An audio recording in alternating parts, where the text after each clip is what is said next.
தொடர்ந்து நாம் வேத வசனத்தை தியானிக்க போகிறோம். ஆண்டவர் நம்மோடு பேசும்படியாக கண்களை மூடி ஆண்டவர் நோக்கி நாம் பார்ப்போம். ஹல்லேலூயா. ஸ்தோத்திரம் ஆண்டவரே, துதிக்கிறோம் அப்பா, ஸ்தோத்திரிக்கிறோம். ஹல்லேலூயா, ஹல்லேலூயா, ஹல்லேலூயா, ஹல்லேலூயா. என்னோடு பேசும், என்னோடு பேசும், என்னோடு பேசும் என் தெய்வமே. என்னோடு பேசும், என்னோடு பேசும், என்னோடு பேசும் என் இயேசுவே. பொன்னை விட தேனை விட உம் வார்த்தை தான் சிறந்ததாமே. பொன்னை விட தேனை விட உம் வார்த்தை தான் சிறந்ததாமே. உம் வார்த்தை தான் சிறந்ததாமே. உம் வார்த்தை தான் சிறந்ததாமே. ஆமென். என்னோடு பேசும், என்னோடு பேசும், என்னோடு பேசும் என் தெய்வமே.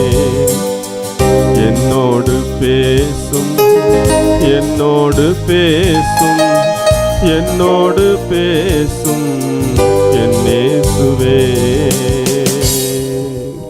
எங்களை அதிகமாக நேசிக்கிற என் பிதாவே, ஆசீர்வதிக்கப்பட்டது நேரத்துக்காக நன்றி செலுத்துகிறோம். இவ்வளவு நேரமாக உம்மை பாடி துதித்து ஆராதிக்கும்படியாக எங்களுக்கு கொடுத்த கிருபைக்காய் ஸ்தோத்திரம். இப்பொழுதும் வேத வசனங்களை வாசித்து நாங்கள் தியானிக்கும் போது எங்களோடு நீர் பேசுவீராக. எங்கள் ஒவ்வொருவருக்கு தேவையான பரலோக மன்னாவை நீர் தருவீராக. எங்களை தாழ்த்தி அர்ப்பணிக்கிறோம். இயேசுவின் மூலம் ஜெபம் கேளும் பிதாவே. ஆமென், ஆமென், ஆமென், ஆமென். அல்லேலூயா, அல்லேலூயா. ஆண்டவருடைய பரிசுத்த நாமம் மகிமைப்படுவதாக. தொடர்ந்து நாம் வேத வசனங்களை வாசி தியானிக்க போகிறோம். எபேசியர் 3ஆம் அதிகாரம் 17வது வசனத்தை வாசிக்கலாம். விசுவாசத்தினாலே கிறிஸ்து உங்கள் இருதயங்களில் வாசமாயிருக்கவும் நீங்கள் அன்பிலே வேரூன்றி நிலை பெற்றவர்களாகி சகல பரிசுத்தவான்களோடும் கூட கிறிஸ்துவினுடைய அன்பின் அகலமும் நீளமும் ஆழமும் உயரமும் இன்னதென்று உணர்ந்து. இங்கே நான் வாசிக்கும் பொழுது கிறிஸ்து நம்முடைய இருதயத்திலே வாசமாய் இருக்க வேண்டும் என்கிறதை அந்த வேத வசனம் நமக்கு சொல்லுகிறது. கிறிஸ்து உங்கள் இருதயங்களில் வாசமாய் இருக்க என்றவர் சொல்லுகிறார். விசுவாசத்தினாலே கிறிஸ்து உங்கள் இருதயங்களில் வாசமாய் இருக்கவும். ஆண்டவராக இயேசு கிறிஸ்து நம்முடைய உள்ளத்திலே வாசமாய் இருக்க வேண்டும். அப்போஸ்தலனாகிய பவுல் எபேசியருக்கு இந்த வசனத்தை எழுதும்போது அவர் அதை சொல்லுகிறார். அந்த எபேசு சபையினருக்கு இந்த காரியத்தை அப்போஸ்தலனாகிய பவுல் சொல்லுகிறார். ஆம், உண்மையாகவே கிறிஸ்து நம்முடைய இருதயத்தில் வாசமாயிருக்க வேண்டியது அவசியமாயிருக்கிறது. இந்த அநேகரை பார்க்கும் பொழுது பேரளவில் கிறிஸ்தவர்களாக இருப்பார்கள், கிறிஸ்தவர்கள் என்று அழைக்கப்படுவார்கள். ஆனால் அவர்களுடைய வாழ்க்கையிலே கிறிஸ்துவை பார்க்க முடியாது. கிறிஸ்தவர்கள் என்றால் என்ன? அதை கிறிஸ்துவை விட்டு பிரித்து கிறிஸ்தவம் இல்லை, கிறிஸ்தவர்கள் இல்லை. ஆனால் அநேகருடைய வாழ்க்கையிலே கிறிஸ்தவன் என்பதற்கும் அவருடைய வாழ்க்கைக்கும் சம்பந்தமே இல்லை. ஆகவே தான் பவுல் சொல்லுகிறார், கிறிஸ்து உங்கள் இருதயங்களில் வாசமாயிருக்க வேண்டும் என்று. நம்முடைய இருதயங்களில் கிறிஸ்தவர்கள் என்று சொல்லிக் கொள்கிற நம்முடைய இருதயங்களிலே இயேசு கிறிஸ்து வாசமாயிருக்க வேண்டும். அப்பொழுதுதான் கிறிஸ்தவர்கள் என்று சொல்வதிலே சரியான அர்த்தம் இருக்கிறது. கிறிஸ்தவர்கள் என்று சொன்னால் கிறிஸ்துவை போல வாழுகிறவர்கள் என்ற அர்த்தம். இயேசு கிறிஸ்து எந்த ஒரு மனுஷனுக்குள்ளே வாசம் செய்கிறாரோ அந்த மனுஷனுடைய வாழ்க்கையை பார்க்கும் பொழுது கிறிஸ்துவின் சாயல் வெளிப்படும். அகத்தின் அழகு முகத்தில் தெரியும் என்று சொல்லி ஒரு பழமொழி சொல்வார்கள். ஆகவே கிறிஸ்து உள்ளத்துக்குள்ளே இருந்தால் வெளிப்படையாக கிறிஸ்துவனுடைய உபதேசத்தை நாம் கிரியைகளிலே வெளிப்படுத்த முடியும். வெறும் வார்த்தையினால் உபதேசத்தை வெளிப்படுத்துவதோ வார்த்தையினால் கிறிஸ்துவின் சுவிசேஷத்தை சொல்வதோ முக்கியமல்ல. நம்முடைய வாழ்க்கை மூலமாக கிறிஸ்துவை வெளிப்படுத்துவதே மிகப்பெரிய காரியமாயிருக்கிறது. ஆகவே அதற்கு கிறிஸ்து நம்முடைய இருதயத்திலே வாசமாயிருக்க வேண்டும். அதற்காக நான் முழங்கால் படியிட்டு ஜெபிக்கிறேன் என்று அப்போஸ்தலனாகிய பவுல் அங்கே எழுதியிருக்கிறார். அப்போஸ்தலனாகிய பவுல் தனக்கு கீழான சபைகளிலே இதிலே மிகவும் கவனமாய் இருந்தார் என்பதற்கு இன்னொரு வசனத்தை கூட வாசிக்கலாம். கலாத்தியர் 4ஆம் அதிகாரம் 19வது வசனம். கலாத்தியர் 4:19. என் சிறு பிள்ளைகளே, என் சிறு பிள்ளைகளே, கிறிஸ்து உங்களிடத்தில் உருவாகும் அளவும் உங்களுக்காக மறுபடியும் கற்ப வேதனைப்படுகிறேன் என்று அவர் சொல்லுகிறார். பாருங்க, அவருக்குள்ள வாஞ்சை என்ன அப்படின்னா, அவருக்கு கீழா இருந்த சபைகள் அல்லது அவருக்கு தொடர்பில் இருந்த சபைகளிலே அப்படிப்பட்ட அனுபவம் உருவாக வேண்டும் என்று ஒரு வாஞ்சையோடு இருந்தார். ஆகவே அங்கே எபேசியருக்கு எழுதும் போது அதை சொல்லுகிறார், இங்கே கலாத்தியருக்கு எழுதும் போதும் அதை சொல்லுகிறார். கிறிஸ்து உங்களில் உருவாகும் அளவும் உங்களுக்காக மறுபடியும் கற்ப வேதனைப்படுகிறேன். அப்படி என்றால் அவர் கற்ப வேதனைப்பட்டு அவர்களுக்குள்ளே கிறிஸ்துவை உருவாக்கினார். ஆனால் அவர்களோ அதை விட்டு விட்டார்கள். ஆகவே மீண்டும் கற்ப வேதனைப்படுகிறேன் என்று அவர் சொல்லுகிறார். அருமையான தேவனுடைய பிள்ளைகளே, ஆகவே கிறிஸ்து அவர்களுக்குள்ளே உருவாக முடிய எவ்வளவோ ஒரு பிரயாசப்பட்டார். இன்னும் சபைகளில் வருகிற அநேகம் பேர் ஏதோ வசனத்தை கேட்கிறார்கள், பிரசங்கத்தை கேட்கிறார்கள், ஆராதிக்கிறார்கள், ஆனால் வாழ்க்கையில மாற்றம் இல்லாமலே கடந்து போகிறார்கள். அதற்காக ஒரு விசுவாசியை அல்லது ஒரு சகோதரனை, ஒரு சகோதரியை கிறிஸ்தவர்களாக உருவாக்க வேண்டும் என்று எவ்வளவோ பிரயாசப்படுகிறோம், எவ்வளவோ முயற்சி எடுக்கிறோம். ஆனால் அநேகர் அல்லல் தட்டுவது உண்டு. இதை கேட்கிற அருமையான தேவனுடைய பிள்ளைகளே, கிறிஸ்து நம்முடைய உள்ளத்திலே வாசமாக இருக்க வேண்டும். அதற்காக நாம் பிரயாசப்பட வேண்டியது அவசியமாக இருக்கிறது. கிறிஸ்து நம்முடைய இருதயத்திலே வாசமாக இருக்க வேண்டுமானால் முதலாவது நாம் செய்ய வேண்டிய காரியம் என்ன? அந்த 17ஆம் வசனத்திலே, எபேசியர் 3:17ஆம் வசனத்திலே நாம் வாசித்தோம். வாசிக்கலாம் மீண்டும். விசுவாசத்தினாலே கிறிஸ்து உங்கள் இருதயங்களில் வாசமாய் இருக்கவும். போதும். விசுவாசத்தினாலே கிறிஸ்து உங்கள் இருதயங்களில் வாசமாய் இருக்கவும் என்று சொல்லப்பட்டிருக்கிறது. ஆகவே கிறிஸ்து ஒரு மனிதனுக்குள்ளே அவர் வசிக்க வேண்டும் என்று சொன்னால் முதலாவது தேவையானது விசுவாசம். எந்த ஒரு மனிதனுக்குள்ளே விசுவாசம் இருக்கிறதோ அந்த மனிதன்தான் கிறிஸ்துவை ஏற்றுக்கொள்ள முடியும். விசுவாசம் யாருக்குள்ள இருக்கிறதோ அவர்களுக்குள்ள தான் கிறிஸ்து வாசம் பண்ண முடியும். ஆகவே விசுவாசம் நமக்கு தேவை. யார் ஆண்டவராக இயேசு கிறிஸ்து விசுவாசிக்கிறார்களோ அவர்களுக்குள்ளே இயேசு கிறிஸ்து வாசமாக இருக்கிறார். அப்போ விசுவாசம் நாம் புதிய பாட்டில் தான் வாசிக்கிறோம். விசுவாசிகளுக்கு ஞானஸ்நானம் கொடுத்தார்கள் என்றெல்லாம் நிறைய காரியங்களை நம்ம அங்கே வாசிக்கிறோம். விசுவாசித்தவர்கள் ஏற்றுக்கொண்டார்கள் என்று வாசிக்கிறோம். ஆகவே நாம் விசுவாசிக்க வேண்டும். முதலாவது நான் எதை விசுவாசிக்க வேண்டும்? ஆண்டவராகிய இயேசு கிறிஸ்து தேவகுமாரன் என்பதை விசுவாசிக்க வேண்டும். அந்த ஆண்டவராகிய இயேசு கிறிஸ்து நமக்காக அவர் உயிரை அர்ப்பணித்தார், நமக்காக மரித்தார் என்பதை விசுவாசிக்க வேண்டும். மூன்றாவதாக இந்த இயேசு கிறிஸ்து அவர் மரணத்தை ஜெயித்து உயிர் தெழுந்தார் என்பதை விசுவாசிக்க வேண்டும்.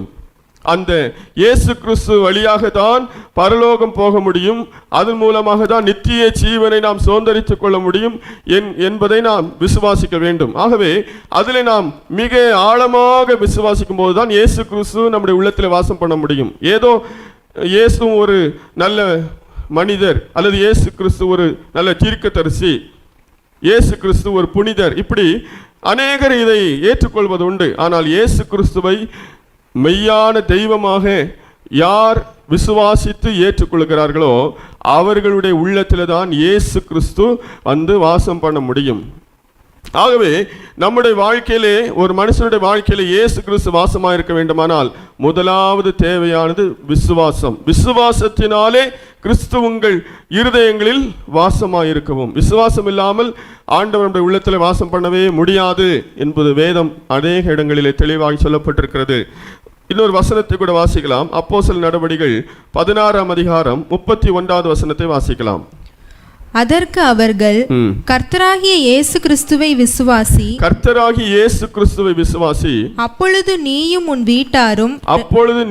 வீட்டாரும் ரட்சிக்கப்படுவீர்கள் என்று சொல்லி அவனுக்கும் அவன் வீட்டிலிருந்த யாவருக்கும் கர்த்தருடைய வசனத்தை போதித்தார்கள். ஆமென். அங்க பாருங்க, இங்கே பிலிப்பி பட்டணத்திலே ஊழியம் செய்து கொண்டிருக்கும் பொழுது பவுலும் சீலாவும் அங்கே ஊழியம் செய்து கொண்டிருக்கும் போது அவர்களை பிடித்து சிறைச்சாலையிலே போட்டார்கள்.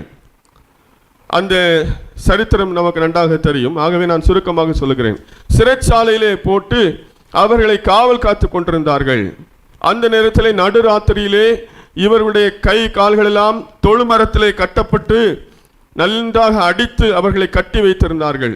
அந்த வேதனையின் மத்தியிலே நடுராத்திரியிலே எழுந்து அவர்கள் பாடி துதித்து கர்த்தரை ஆராதித்தார்கள்.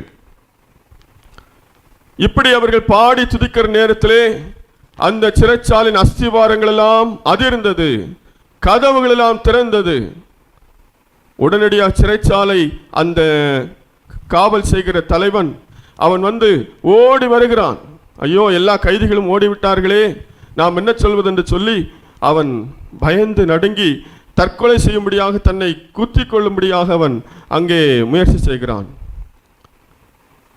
தற்கொலை முயற்சி செய்து விட்டான். உடனடியாக பவுல் அங்கே இருந்து, நீ உனக்கு ஒரு கேடும் செய்யாதே, நாங்கள் எல்லாம் அங்கே தான் இருக்கிறோம், யாரும் எஸ்கேப் ஆகலன்னு சொல்லி அவனை அமைதிப்படுத்துகிறான். இதை பார்த்த அந்த சிறையில் இருந்த அந்த காவலாளி அவன் நடுநடுங்கி போனான். என்ன இது, இவ்வளோ ஒரு ஆச்சரியமான காரியம் நடைபெற்றிருக்கிறது என்று சொல்லி அவன் நடுங்கி திகைத்து கேட்கிற வார்த்தையை தான் வாசிக்கட்டும். மீண்டும் வாசிக்கலாம்.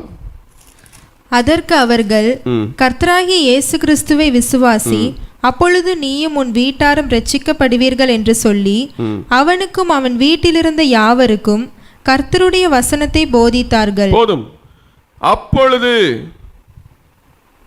கர்த்தராகிய இயேசு கிறிஸ்துவை விசுவாசி, அப்பொழுது நீயும் உன் வீட்டாரும் ரட்சிக்கப்படுவீர்கள். அப்போ ரட்சிக்கப்படும் போது இயேசு கிறிஸ்து நம்முடைய உள்ளத்திலே அவர் வாசம் செய்கிறவராக இருக்கிறார். அப்போ இயேசு கிறிஸ்துவை என்ன செய்ய வேண்டும் என்று அவன் கேட்கிறான். முதல் படியை நான் புதிய ஏற்பாடு முழுதும் வாசிக்கும் போது கிறிஸ்தவ வாழ்க்கையிலே அடி எடுத்து வைக்க வேண்டியதில் முதல் படி என்னதுதான்? விசுவாசம். விசுவாசம் இல்லாமல் ஒருவரும் இயேசுவை ஏற்றுக்கொள்ள முடியாது. விசுவாசம் இல்லாத யாருடைய உள்ளத்திலும் இயேசு வாசம் பண்ண முடியாது. அங்கே விசுவாசிக்காத யூதர்கள், பரிசேயர்கள், வேதபாரர்கள், பிரதான ஆசாரியர்கள் எல்லாரும் சேர்ந்து இயேசு கிறிஸ்துவை சிலுவில் அறைந்து கொண்டார்கள். காரணம், அவர்கள் இயேசு கிறிஸ்துவை விசுவாசிக்கவில்லை. ஆகவே அவர்கள் ரட்சிக்கப்பட முடியவில்லை, அவரை ஏற்றுக்கொள்ள முடியவில்லை. அவர் எவ்வளவோ உபதேசம் சொல்லியும் அவர்களுடைய உள்ளத்திலே இயேசு கிறிஸ்து வாசமாக இருக்க முடியவில்லை. ஆகவே விசுவாசம் இல்லாமல் ஒரு மனிதனுக்குள்ள இயேசு வாசமாக இருக்க முடியாது. ஆகவே இயேசு கிறிஸ்துவை நாம் விசுவாசிக்க வேண்டும். அவருடைய நித்திய ஆசீர்வாதங்களை விசுவாசிக்க வேண்டும். அவருடைய வார்த்தைகளை விசுவாசிக்க வேண்டும். வேதத்தில் சொல்லப்பட்ட சத்தியங்களை நாம் விசுவாசிக்க வேண்டும். அப்படி நாம் விசுவாசிக்கும் பொழுது அப்படிப்பட்டவருடைய உள்ளத்தில் தான் இயேசு வந்து வாசம் செய்கிறவராக இருப்பார். நம்முடைய உள்ளத்திலே இயேசு வாசமாக இருக்கிறாரா? 2 வாரங்களுக்கு முன்பதாக நாம் தியானித்தோம், கிறிஸ்து உங்கள் உள்ளத்திலே வாசமாக இருக்கிறார் என்று சோதித்து பாருங்கள் என்று. ஆகவே அதில் கூட நாம் நிறைய காரியங்களை நாம் கவனித்தோம். ஆகவே இயேசு கிறிஸ்து நம்முடைய உள்ளத்திலே வாசமாக இருக்க நாம் விசுவாசிக்க வேண்டும்.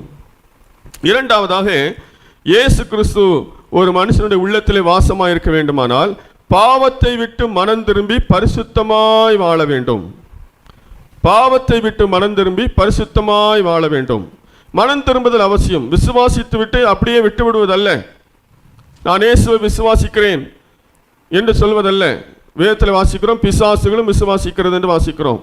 ஆகவே இயேசு கிறிஸ்துவை விசுவாசித்து அதோடு நிறுத்திவிடாமல், அது முதல் படி, மனம் திரும்ப வேண்டும். இயேசு விசுவாசித்தாலே நாம் பாவி என்பதை ஒத்துக்கொண்டு நாம் பாவங்களை அறிக்கையிட்டு பாவ மன்னிப்பை இயேசு கிறிஸ்து இரத்தத்தினாலே பெற்றுக்கொண்டு நாம் மனம் திரும்பி வாழ வேண்டும். மனம் திரும்பி பாவ வாழ்க்கையை விட்டு பரிசுத்த வாழ்க்கைக்குள்ளே நாம் கடந்து வந்து விட வேண்டும். மனம் திரும்புதல் அவசியமாக இருக்கு. மனம் திரும்பாத ஒரு மனுஷனுக்குள்ளே இயேசு கிறிஸ்து வாசமாக இருக்க முடியாது. மனம் திரும்பி பரிசுத்தமாய் நாம் மாற வேண்டும். வாசிக்கலாம். ஒரு உதாரணத்தை உங்களுக்கு சொல்கிறேன். லூக்கா எழுதின சுவிசேஷம் 19ஆம் அதிகாரம் 5வது வசனத்திலிருந்து வாசிக்கலாம். லூக்கா 19:5. இயேசு அந்த இடத்தில் வந்தபோது அண்ணாந்து பார்த்து அவனை கண்டு சகேயுவை கண்டு, சகேயுவே, நீ சீக்கிரமாய் இறங்கி வா, இன்றைக்கு நான் உன் வீட்டிலே தங்க வேண்டும் என்றார். போதும், இன்றைக்கு நான் உன் வீட்டிலே தங்க வேண்டும் என்றார். இயேசு கிறிஸ்து போகிறதை கேள்விப்பட்ட சகேயு எப்படியாகிலும் இயேசுவை பார்க்க வேண்டும் என்று மிகவும் ஆசைப்பட்டான். பார்க்க வேண்டும் என்றுதான் ஆசைப்பட்டான், வேறு எதுவும் அவன் ஆசைப்படலை. அவன் குள்ளனானபடியால் காட்டத்தி மரத்திலே உயரத்தில் ஏறி உட்கார்ந்து இயேசு இந்த வழியாக வரும்போது அவரை பார்க்க வேண்டும். ஏனென்றால் அவரை சுற்றி மிக திரளான ஜனக்கூட்டம் போகிறபடினாலே, அவனும் குள்ளமாக இருந்தபடினாலே அவன் சாதாரணமாய் பார்க்க முடியாது. ஆகவே காட்டத்தி மரத்திற்கு ஏறி அங்கே உட்கார்ந்தவன் இயேசுவை பார்த்து கொண்டே இருந்தான். இயேசு அந்த பக்கத்தில் வரும்போது அதுக்கு முன்பாக இயேசு சகைவை கேள்விப்பட்டதில்லை, அறிந்ததில்லை, அவனை பார்த்ததில்லை. ஆனால் அவனே இயேசு பார்க்க தானே வர்றான். அப்போ இதுவரைக்கும் இயேசுவும் சகைவும் சந்தித்ததே இல்லை. அவன் தெரியாமல் மரத்தில் ஏறி பார்த்து விடலாம் என்று நினைத்தான். இயேசு பக்கத்தில் வந்து சகைவே இறங்கி வாண்டு சொன்னான். அவன் அதிர்ந்து போனான். ஏனென்றால் இயேசுக்கு என் பெயர் எப்படி தெரியும்?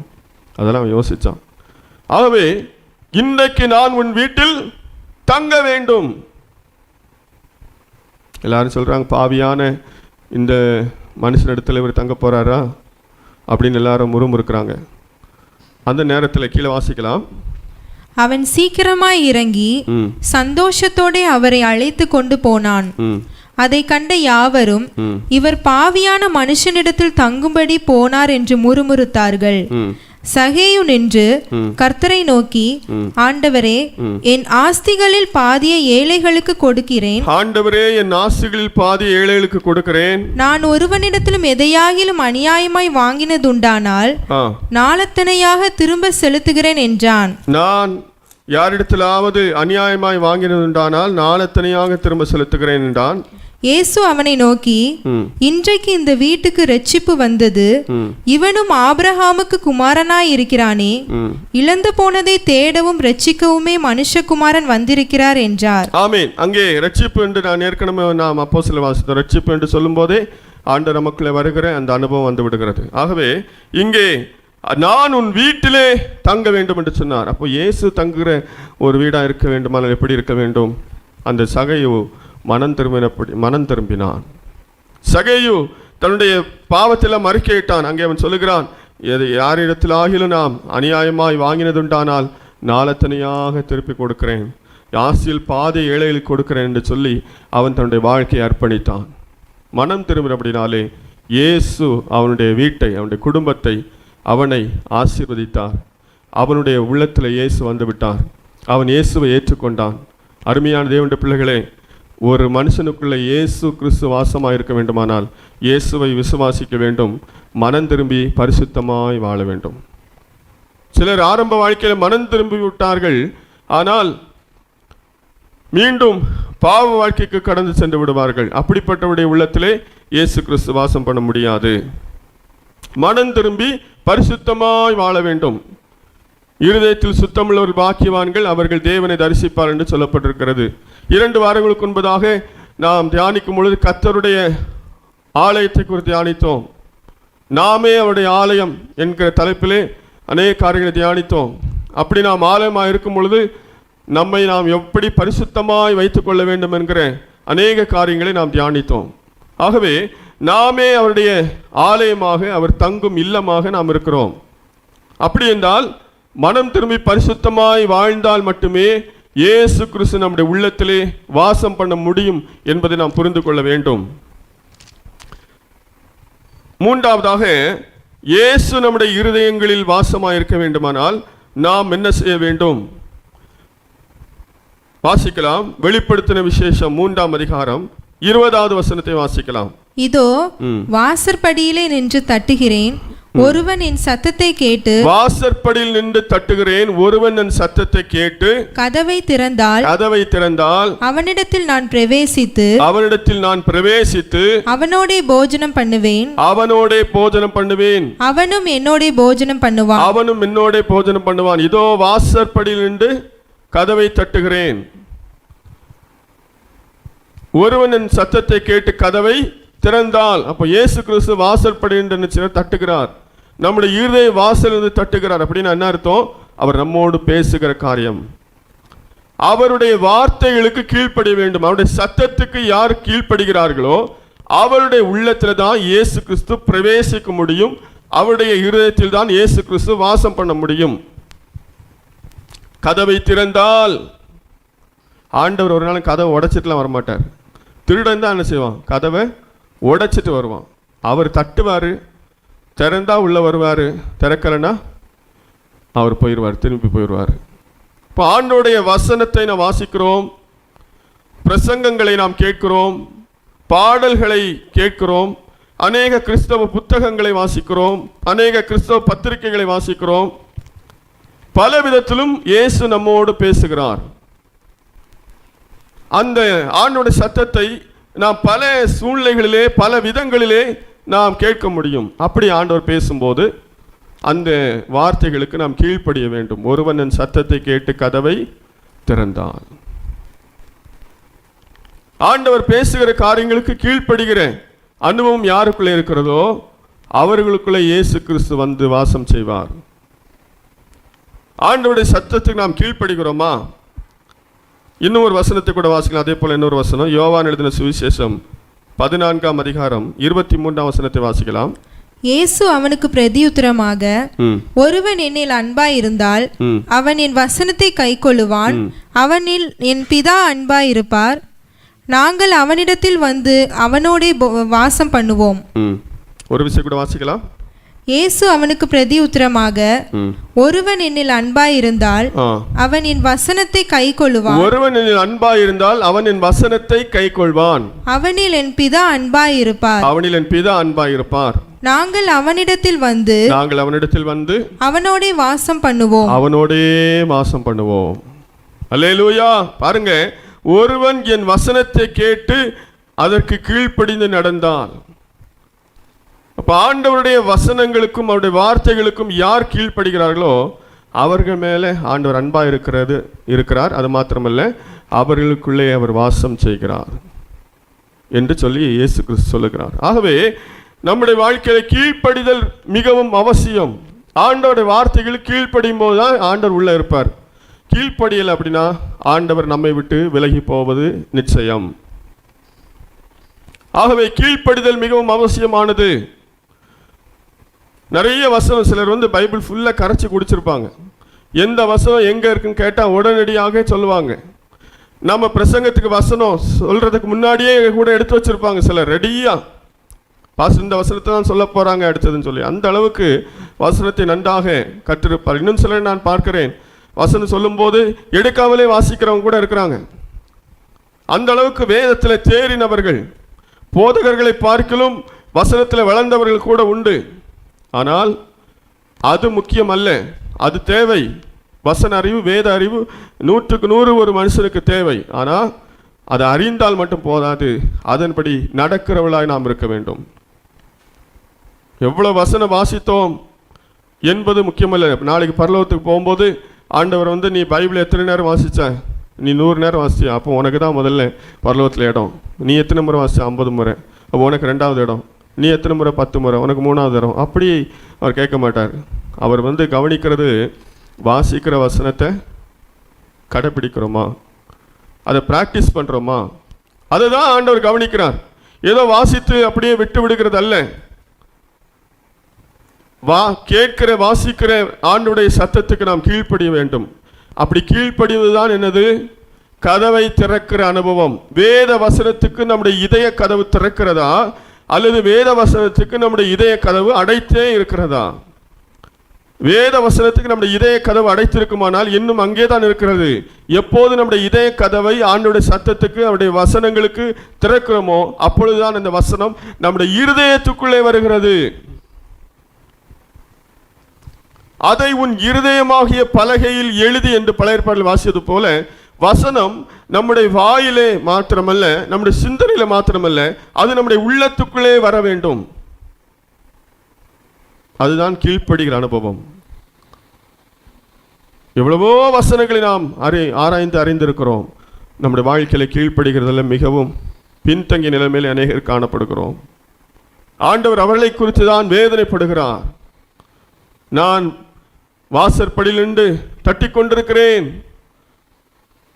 ஆனால் கதவு திறக்கப்படவில்லையே. நம்ம ஒரு வீட்டுக்கு போகிறோம், ரொம்ப தூரத்துலேருந்து நம்ம போகிறோம் வைங்களேன், ரொம்ப ஆர்வத்தோடு நிறைய பிரயாசப்பட்டு அந்த வீட்டுக்கு போயிட்டு அங்கே போய் கதவை தட்டினா வீட்டில் யாருமே இல்லை, அவங்க எங்கேயோ போயிட்டாங்க, நம்ம கதவு திறக்கப்படலை அப்படின்னா நம்ம எப்படி இருப்போம்? சார் இவ்வளோ தூரம் கஷ்டப்பட்டு வந்து இந்த வீட்டை திறக்கிறதுக்கு ஆள் இல்லை, அவங்க எங்கேயோ போயிட்டாங்களே. அப்படி இல்லை அப்படின்னாலும் கூட ஒரு வீட்டுக்குள்ளே ஆள் இருக்காங்க, இருந்துட்டு நம்ம கதவை தட்டுறோம். நம்மளை வந்து என்ன செய்கிறாங்க, கேமரா மூலமாகவோ லென்ஸ் மூலமாகவோ பார்க்குறாங்க.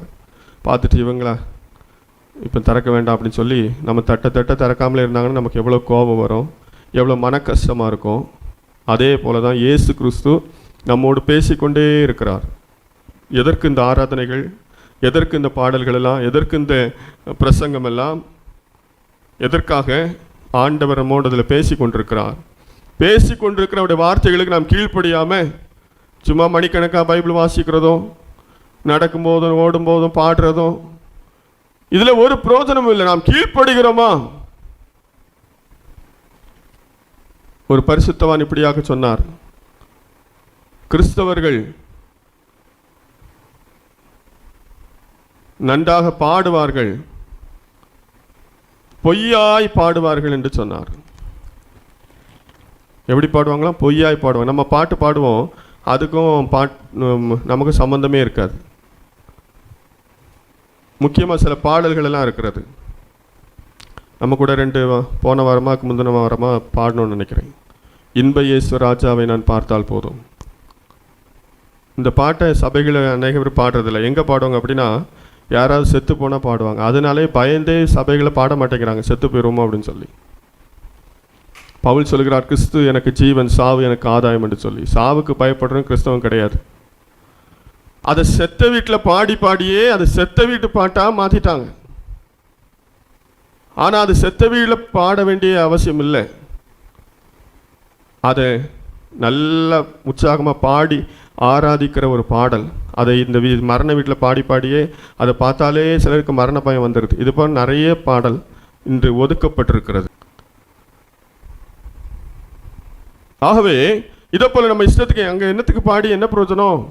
பாடி தான் ஆக வேண்டியது இருக்குது. அது ஒரு பாரம்பரியமாகி போச்சு, அது ஒரு விஷயம். அந்த ஆள் தான் செத்து போயிட்டாரு, இனி அவர் பாடுறதுனால பரலோகத்துக்கு போக போகிறாரா? இல்லை, உயிரோடு இருக்கவங்க தான் அதை பாடி பரலோகத்துக்கு போகணும். ஆக இப்படி நிறைய பாடல்கள் நம்ம பாடுவோம், ஆனால் அதை செய்யவே மாட்டோம்.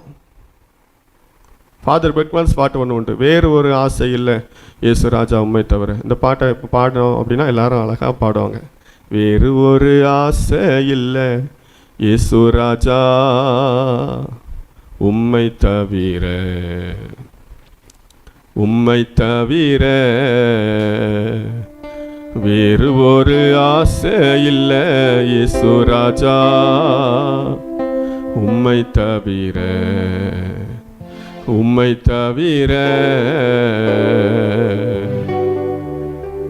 இப்படி பாடுவாங்க. ஆனா எல்லா ஆசையும் உள்ளதா இருக்கும். ஆண்டவர் தவிர எல்லா ஆசையும் இருக்கும். ஆனா பாடுறது உம்மை தவிர வேற ஆசை இல்லைன்னு பாடுவாங்க. எல்லா ஆசையும் இருக்கும்.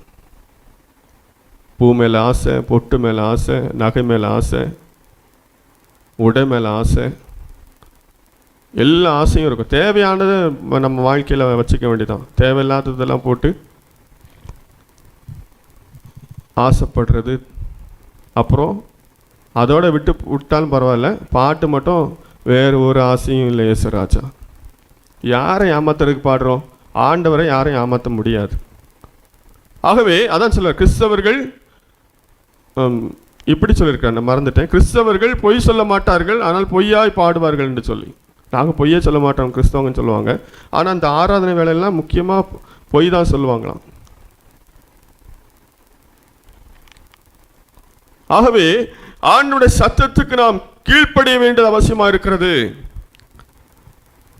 சவுல் தாவீதை கொடுத்த அடிக்கடி பிரசங்கத்தில் நாம் தியானிக்கிறோம். சவுல் கீழ்ப்படியாததினாலே ஆண்டவர் அவரை விட்டு விலகி போனார். நம்ம நினைக்கிறோம் கொலை செய்கிறது பாவம், திருடுறது பாவம், கெட்ட வார்த்தை பேசுறது பாவம், இப்படி நிறைய பாவங்கள்லாம் வச்சுட்டு இருக்கிறோம். ஆனால் கீழ்ப்படியாம பெரிய பாவம். கீழ்ப்படியாத இடத்துல ஆண்டவருக்கு வேலையே கிடையாது. இஸ்ரவேல் ஜனங்கள் கீழ்ப்படியாமல் எத்தனையோ ஆசீர்வாதங்களை இழந்து போனார்கள்.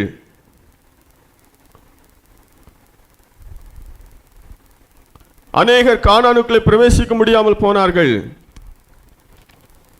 இந்த சவுல் ராஜாவை ஆண்டவர் இஸ்ரவேல் ஜனங்கள் மத்தியிலே முதல் ராஜாவாக அபிஷேகம் பண்ணினார். ஆனால் அந்த சவுல் ராஜா ஒன்றும் கேட்க மாட்டான். என்ன சொன்னாலும் ஏட்டிக்கு போட்டியாக தான் செய்வான். 2 உதாரணம் பைபிள் அவனை குறித்து எழுதப்பட்டிருக்கு. நீ எத்தனை எழுதாமல் இருக்கிறோ தெரில. அவனை குறித்து 2 காரியம் எழுதப்பட்டிருக்கிறது. ஒரு இடத்துல சாமுவேல் தீர்க்கதரிசி, நான் வரும் வரைக்கும் அங்கே காத்துருங்க, நான் வந்த உடனே பலி செலுத்தி நம்ம ஆரம்பிப்போம் அப்படிம்பாரு.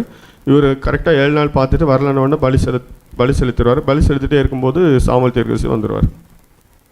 கீழ்ப்படியலை. அன்னைக்கே அவர் கதை முடிஞ்சு போச்சு. ராஜபாரத்துக்கு அன்னைக்கே முடிவு கட்டியாச்சு. அடுத்தது சரி பரவாயில்ல, வேற என்ன செய்ய, இவனை வச்சு தானே செய்யணும் அப்படின்னு சொல்லி அங்கே யுத்தம் செய்வதற்கு சில கட்டளைகளை கொடுத்து அனுப்புகிறார். நீ இந்த பட்டத்து நேராக யுத்தத்துக்கு போக வேண்டும் அமலேக்கியருக்கு எதிராக. அப்படி யுத்தம் செய்யும்போது அந்த தேசத்திற்கு எதையும் நீ எடுக்கக்கூடாது.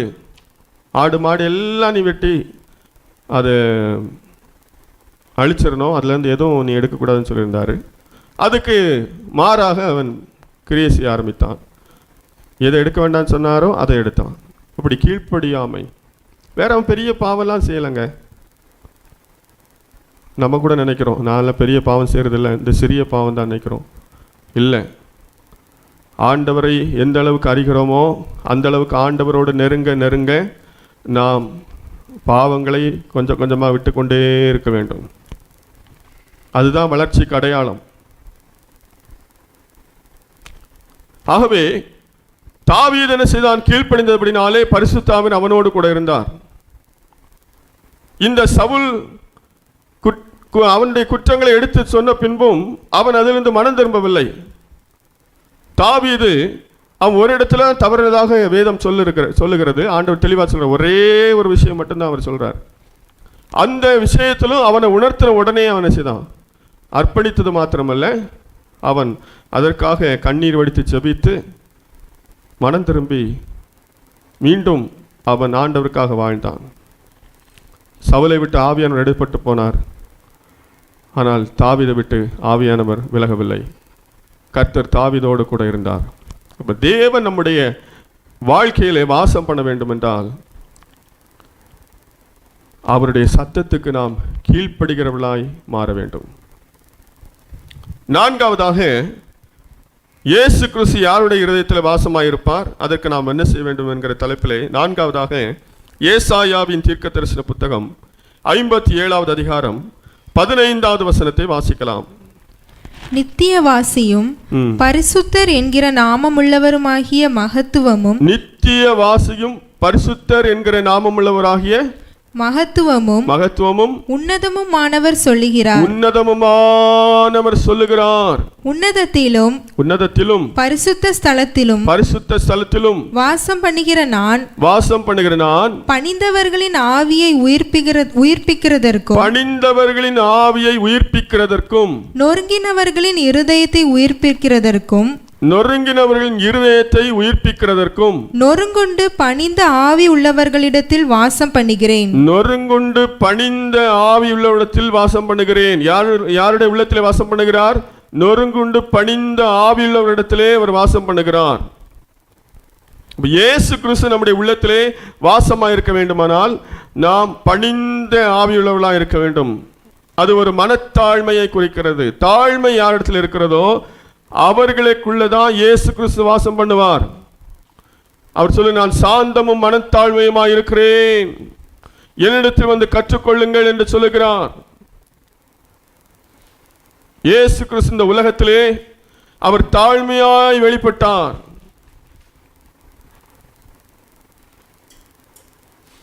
அவர் பிறந்த பொழுது சரியான ஒரு இடம் கூட இல்லை.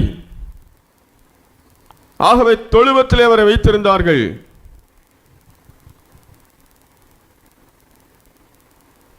அவர் தாழ்மையாய் வெளிப்பட்டார். ஆகவேதான் யாரும் ஏற்றுக்கொள்ள. மேசியா வந்து இப்படியா வெளிப்படுவார்? மேசியாவை எதிர்பார்த்து எத்தனையோ 1000 வருஷங்களாக அந்த இஸ்ரவேல் ஜனங்கள் மேசியாவை எதிர்பார்த்து கொண்டிருந்தார்கள். ஆகவே அவ்வளவு எதிர்பார்ப்புக்குள்ளான அந்த மேசியாவாகிய இயேசு கிறிஸ்து அவர் எவ்வளவு மகிமையாய் வெளிப்படுவார் என்று அவர்கள் நினைத்தார்கள். ஆனால் அவரோ பிறக்கும் பொழுது ஒரு வீட்டில் கூட இடம் இல்லாத ஒரு சந்தர்ப்பத்தில் அவர் பிறந்தார். அவர் ராஜ அரண்மனைகளில் பிறக்கவில்லை. அந்த சாஸ்திரிகள் அவரை தேடி போனார்கள், ஒருவேளை அரண்மனையில தான் இருக்கும் அப்படின்னு சொல்லி. ஏன்னா அடுத்த ராஜா உலகத்தார் கணக்குப்படி அவர்தான் ராஜா. அந்த ராஜா பிறக்கும் போது தான் அப்படிப்பட்ட ஒரு நட்சத்திரம் தோன்றும் என்பதை சாஸ்திரிகள் கணித்து அவர்களை தேடி வந்து அரண்மனைக்கு போனார்கள். அங்க இல்லை. அருமையான தேவனுடைய பிள்ளைகளே, நாம் ஆராதிக்கிற ஆண்டவர் தாழ்மையானவர். அவர் தாழ்மையாய் வெளிப்பட்டார். அவர் பெருமையுள்ளவனுக்கு எதிர்த்து இருக்கிறார் என்று வாசிக்கிறோம். ஆகவே பணிந்த ஆவிலோடத்தில் வாசம் செய்ய இயேசு நம்முடைய உள்ளத்தில் வாசம் பண்ண வேண்டும் என்றால் நாம் தாழ்மையுள்ளவர்களாக இருக்க வேண்டும். மரியாளுடைய வயிற்றிலே இயேசு கிறிஸ்து உருவானார். அந்த மரியாள் சொல்லுகிறார், ஆண்டவர் அடிமையின் தாழ்மையை நோக்கி பார்த்தார். மரியாடத்தில் இருந்த குவாலிஃபிகேஷன் என்ன? இவ்வளோ படிச்சிருந்தாளா? பெரிய பட்டம் வாங்கியிருந்தாளா? பெரிய பணக்கார வீட்டில் இருந்தாளா? அப்படி எதுவுமே அவர் எதிர்பார்க்கல. மரியாள் இடத்துல அவர் எதிர்பார்த்த ஒரு முக்கியமான காரியம் தாழ்மை. தாழ்மை உள்ள ஒரு ஸ்திரியை தேடி கொண்டிருந்தார். மரியாள் தாழ்மை உள்ளவளாக இருந்தபடினாலே அவளுடைய வயிற்றிலே இயேசு கிறிஸ்து உற்பத்தியானார். அல்லேலூயா, அல்லேலூயா. தாழ்மை நமக்கு தேவை. இல்லைன்னா ஆண்டோடைய ஆசீர்வாதத்தை நம்ம பெற்றுக்கொள்ள முடியாது. ஒரு சின்ன ஆசீர்வாதம் வந்தாலே நம்ம எவ்வளோ பெருமையாக மாறிடுறோம். அப்போ இயேசு கிறிஸ்து உள்ளத்திலே தன்னுடைய வயிற்றிலே உருவாகுவது என்பது எவ்வளோ பெரிய விஷயம். இன்னைக்கு ஒரு சிறிய காரியம் நடந்துட்டாலே உடனே வால்போஸ்ட் அடித்து பயங்கரமாக விளம்பரப்படுத்தி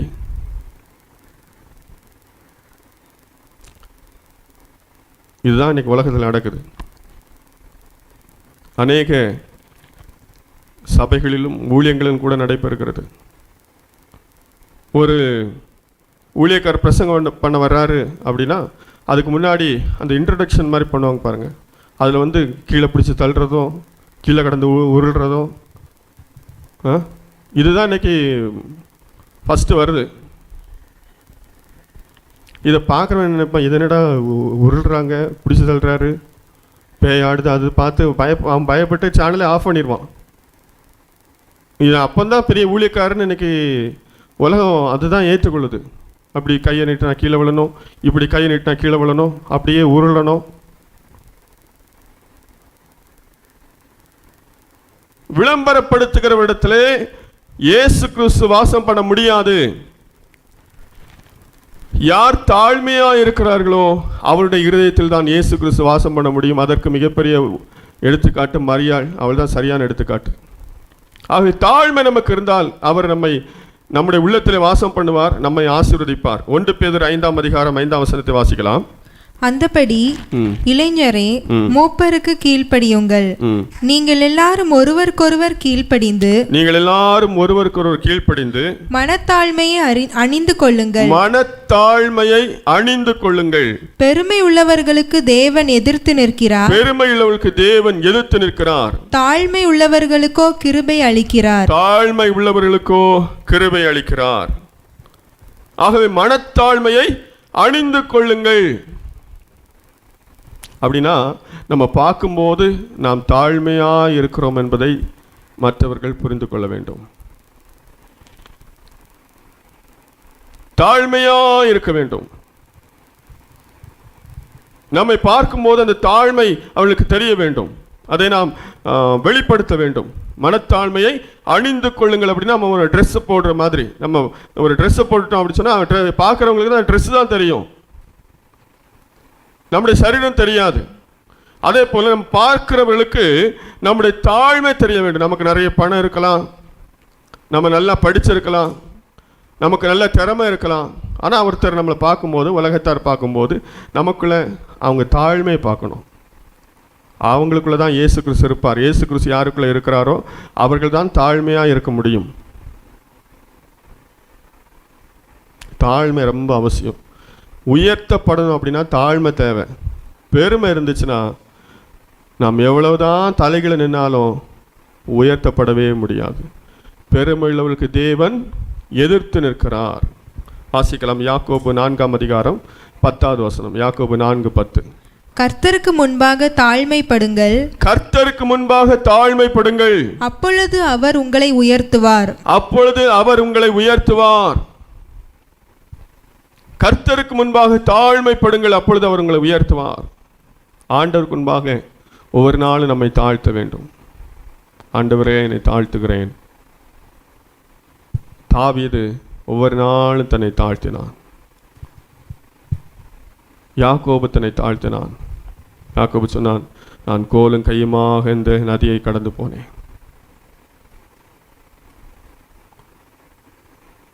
தாவீது தன்னை சங்கீதங்களில் வாசிக்கும் போது அநேக இடத்துல தன்னை தாழ்த்தி இருக்கிறார்.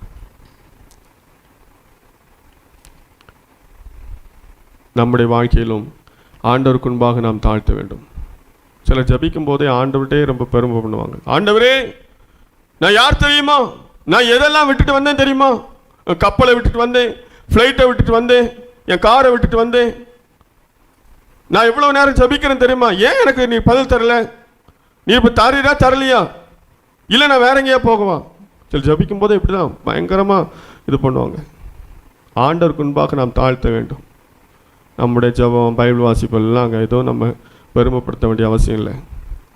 நம்மை தாழ்த்தும் போது கர்த்தர் நம்ம உயர்த்துவார். கர்த்தர் நம்மை ஆசீர்வதிப்பார். அவர் நமக்குள்ளே இருந்து நம்மை நடத்துவார். எப்போ நம்ம பெருமைப்படுறோமோ அப்போ நம்மை விட்டு விலகி போவார். ஆகவே கிறிஸ்து நம்முடைய இருதயத்தில் வாசமாயிருப்பதற்காக நாம் செய்ய வேண்டிய 4 காரியங்கள். 1, விசுவாசம். 2வது, மனம் திரும்பி பரிசுத்தமாய் வாழுதல். 3வது, தேவ சத்தத்துக்கு கீழ்ப்படிதல். 4வது, நாம் தாழ்மையாய் வாழுகிற அந்த அனுபவம். தாழ்மை அவசியம். இந்த 4 காரியம் நம்முடைய வாழ்க்கையில் இருந்தால் இயேசு கிறிஸ்து நமக்குள்ளே இருப்பார். நம்மை பார்க்கிறவர்கள் இயேசு கிறிஸ்துவை பார்ப்பார்கள். ஆகவே கண்களை மூடி ஆண்டவர் சமூகத்தில் அர்ப்பணிப்போம்.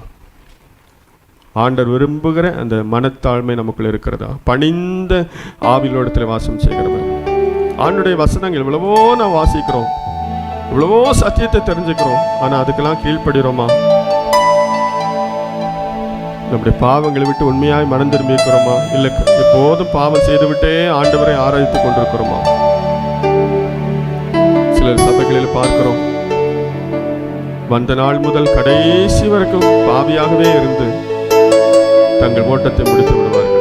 ஆனால் ஆலயத்து கூட வந்துகிட்டே தான் இருப்பாங்க. பிரசங்கம் கேட்பாங்க, ஆராதிப்பாங்க, காணிக்கை கொடுப்பாங்க, எல்லாம் செய்வாங்க. ஆனால் ஆண்டவருக்கு பிரியமானதை செய்யாமல் பாவத்திலே வாழ்ந்து கொண்டிருப்பாங்க. அவங்களோட இயேசு வாழ முடியாது. விசுவாசம், வாசிக்கிற கேட்கிற எல்லா தேவனுடைய வார்த்தைகளையும் விசுவாசிக்க வேண்டும். அப்பொழுது நிச்சயமாய் கர்த்தர் நம்முடைய இருதயத்திலே வாசமாயிருப்பார். ஒரு ஆள் பிரயாசப்படுவோம். அப்போஸ்தலனாகிய பவுல் அதற்காக பாரப்பட்டு ஜெபிக்கிறான் என்றால் ஆண்டவர் எவ்வளவு பாரத்தோடு இருக்கிறார் நம்முடைய உள்ளத்தில் வாசம் பண்ண வேண்டும் என்பதற்காக. ஆகவே ஆண்டவருடைய சமூகத்தில் அர்ப்பணித்தப்பா, என்னுடைய உள்ளத்தில் நீர் வாசம் பண்ணும் ஆண்டவரே, நீர் வாசம் பண்ணுகிற ஒரு உள்ளமா என்னை மாற்றும் ஆண்டவரே என்று சொல்லி அர்ப்பணிப்போடு ஆண்டவர் நோக்கி பார்ப்போம். அல்லேலூயா. ஆண்டவரே ஸ்தோத்திரம், ஸ்தோத்திரம், ஸ்தோத்திரம்.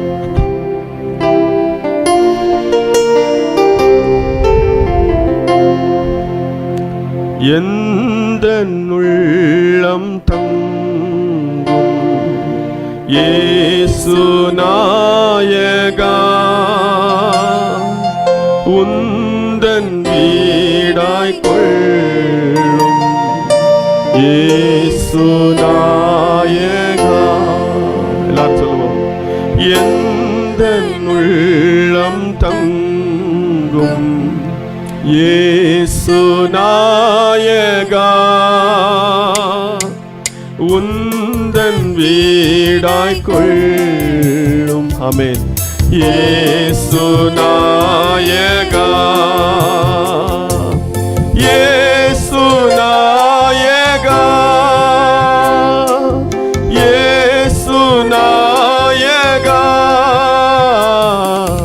உந்தன் வீடாய் கொள்ளும் இயேசு நாயகா.